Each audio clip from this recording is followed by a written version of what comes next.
Kalau sampai kita mati menghadap Allah Subhanahu wa Ta'ala dalam keadaan membawa silap dan salah, termasuk penyesalan. Menyesal kenapa aku tidak minta maaf dulu di dunia. Menyesal.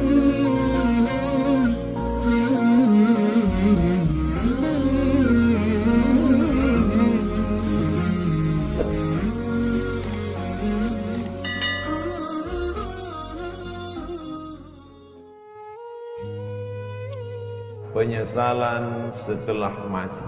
Maka ketika nanti kita mati, saat itu roh keluar dari mulut dan hidung, dihembuskan, lalu kemudian nampaklah dia, dan yang terakhir melihat roh itu adalah mata. Itulah mengapa orang yang mati meninggal dunia itu matanya terbuka melotot. Istri, anak, buah hati, belayan jiwa tidak lagi berani. Selama ini mereka sayang kepada kita, tapi ketika itu mata yang terbuka lebar tak lagi mampu tertutup, mereka pun akan datang ke masjid memanggil tuan imam, Ustaz, Kiai, tolong datang ke rumah karena bapak saya dari tadi malam matanya melotot terus sampai pagi. Mereka mulai sibuk mengurus mana surat mobil, STNK, BPKB, akte notaris. Karena tak lama lagi harta warisan akan segera dibagi. Dan istri pun sudah bersiap-siap akan menikah dengan bronis. Kalau yang meninggal suami, kalau istri yang meninggal, dia pun akan mulailah menangis sebelah kanan, sebelah kiri dia melirik mana yang akan dicari sebagai pengganti. Dan bahkan belum mati pun dia sudah ada calon pengganti. Kita lah yang akan menghadap Allah Subhanahu wa Ta'ala dalam lubang tanah yang basah, tanah liat karena baru saja hujan, disedot dengan mesin pengisap air, tetap naik air karena sedang musim penghujan. Akhirnya apa kata jamaah berbisik, sudah kita ikat saja dengan batu besar. Akhirnya jenazah itu pun tenggelam, lalu kemudian ditimbun dengan tanah. Hari pertama, hari kedua anak menangis. Hari ketiga mereka mulai tersenyum. Pada saat itulah orang mati itu akan berkata, Ya Rab, Ya Allah, laula akhartani ila ajalin qarib. Kalau engkau beri aku masa sedikit saja, tambah umurku sekejap saja ya Allah, apa yang akan kau lakukan? Fa'asaddaqa, aku mau bersedekah. Laula akhartani ila ajalin qarib, kalau kau berikan aku waktu sekejap saja, aku mau bersedekah. Wa akum minas salihin, aku mau beramal saleh.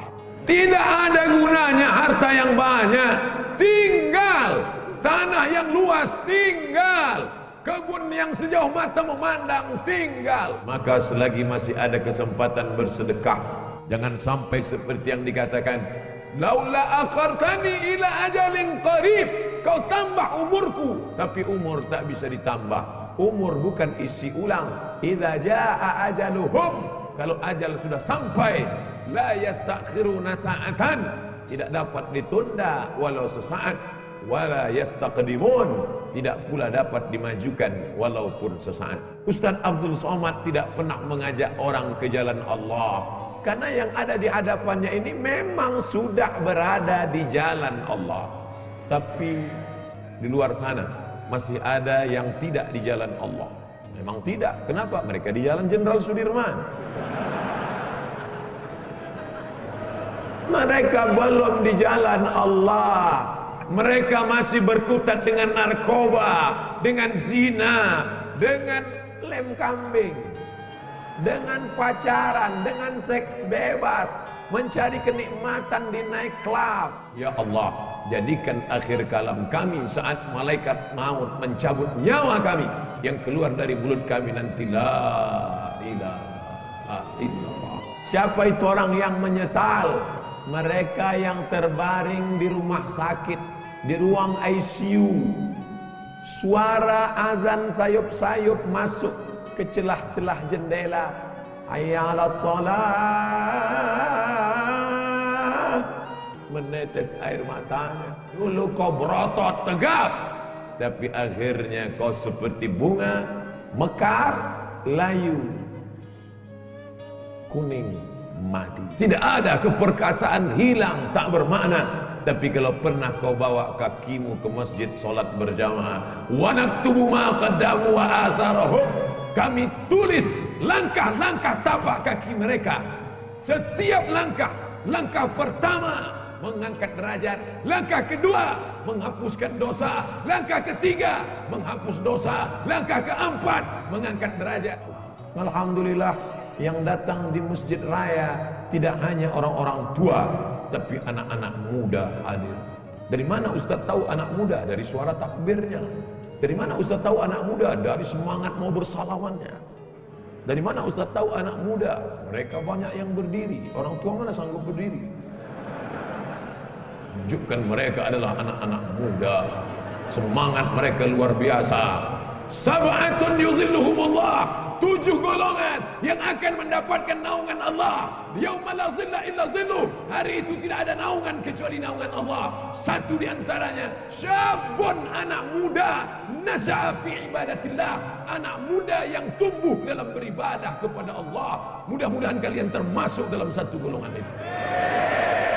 Anak muda yang lain sibuk pacaran, anak muda yang lain sibuk chatting, browsing, diving, launching, mancing.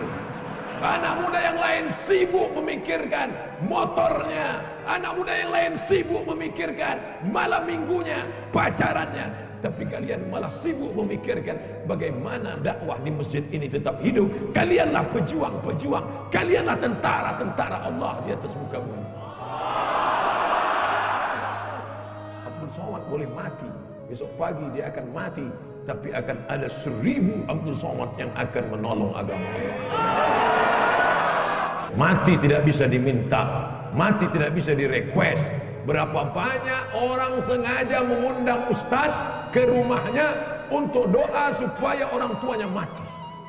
Ustaz, bapak saya sakit keras, saya tak sampai hati melihat dia meregang nyawa, susah sekali. Tolong ustaz datang ke rumah.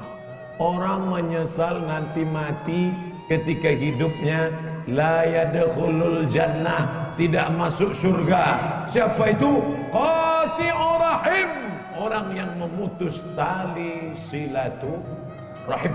Banyak orang yang lama hidup di atas dunia menyesal karena tak pernah bersilaturahim. Sebelum sholat salaman, apa kabar bapak? Sehat? Di mana sekarang keadaannya? Alhamdulillah. Anak-anaknya sehat? Sehat. Istrinya sehat? Sehat. Tetangganya sehat? Sehat. Menyambung tali silaturahim. Sekarang orang tidak lagi ada sambung silaturahim. Sabtu, Ahad, libur, tidak masuk kantor, tidak ketemu orang. Dari mulai malam Sabtu nanti malam sampai hari Ahad sore hanya di depan komputer laptop. Jempol ini sampai bengkak. Tidak ketemu orang, sunyi di tengah keramaian. Nenek, kakek, bapak, ibu, paman, anak, ponakan duduk di ruang tamu tapi tidak ada bicara. Bahasa Arabnya la salam wala kalam. Bahasa Inggrisnya silent generation, generasi diam. Andai ada yang mati di situ pun dia tetap juga. Bukan dia tolong, dia foto langsung. Bagi yang kasihan tolong like and share. Kasihan. Ini dunia ini sudah kacau balau. Menunggu Ramadan baru minta maaf, menunggu Idul Fitri baru minta maaf. Masalah. Karena kalau sampai kita mati menghadap Allah Subhanahu wa taala dalam keadaan membawa silap dan salah, termasuk penyesalan. Menyesal kenapa aku tidak minta maaf dulu di dunia. Menyesal. Suami-suami, minta maaflah kepada istri kalau memang silap dan salahmu banyak. Tidak perlu malu. Kenapa? Daripada kita cari mereka di padang mahsyar, seluruh umat berkumpul, Adam, Idris, Nuh, Saleh, Ilyas, Ilasa, Zakaria, Musa, Yahya, Isa, Daud, Sulaiman, Ayub, Zulkifli. Dari mana kita bisa menjumpai mereka? Hanifan musliman wa ma ana minal musyrikin. Satukan kami, pertemukan kami bersama Sayyidina Maulana Muhammad sallallahu ala Muhammad marhaba. Sallallahu alaihi wasallam marhaba. Sallallahu ala Muhammad marhaba. Sallallahu alaihi wasallam marhaba. Mereka nanti akan minum dari telaga Haud ini. Siapa mereka ya Rasulullah? Ikhwani, saudaraku, kata Nabi. Kami kah itu? Tidak. Kamu ashabi, kalian adalah sahabat-sahabatku yang akan minum di telaga ini. Ada nanti di akhir zaman, siapa yang minum di telaga ini, la yazma'u fiha abada. Setelah dia minum, tidak akan haus selamanya. Mereka saudaraku. Siapa mereka ya Rasulullah? Amanu bi walam yarawni. Mereka beriman kepada aku walaupun tidak pernah berjumpa dengan aku. Mudah-mudahan kita termasuk di dalamnya. Tak pernah kita lihat wajahnya, tak pernah kita lihat jubahnya. Bapak Ibu yang dimuliakan Allah, yang terakhir, apa yang disesali manusia? Yang disesalinya adalah karena dia tidak pernah berdakwah. Hidup pernah, kaya pernah, berkuasa pernah, tapi berdakwah tidak pernah. Dakwah itu ceramah Pak Ustadz? Bukan. Ini yang perlu diluruskan. Ada orang memahami dakwah itu ceramah. Gubernur enggak perlu ceramah. Kenapa? Sudah ada Ustadz Somad ceramah. Tapi gubernur dakwahnya apa? Dakwah dengan kekuasaan. Saya kebetulan dakwahnya cuma bisa ceramah dengan lidah. Bapak-bapak dari Polda, bapak-bapak dari Polresta, mereka enggak ceramah. Bapak-bapak kepolisian tidak perlu ceramah, cukup dengan pakai seragam datang ke masjid. Anak-anak muda termotivasi. Bro, lihat tuh, Pak polisi aja ke masjid. Masa kita nggak ke masjid? Iya juga ya, kata mereka. Tentara-tentara cukup dengan seragamnya. Allahu Akbar. Orang takut. Siapa yang ngejek-ngejek orang sholat yang di internet itu? Siapa yang berani ngejek orang sholat di internet? Kalau sudah polisi, tentara ke masjid sholat berjamaah. Dakwah dengan perbuatan, lisanul hal, perbuatan afsah min lisanil maqal, lebih menyentuh, lebih sampai ke hati daripada ucapan.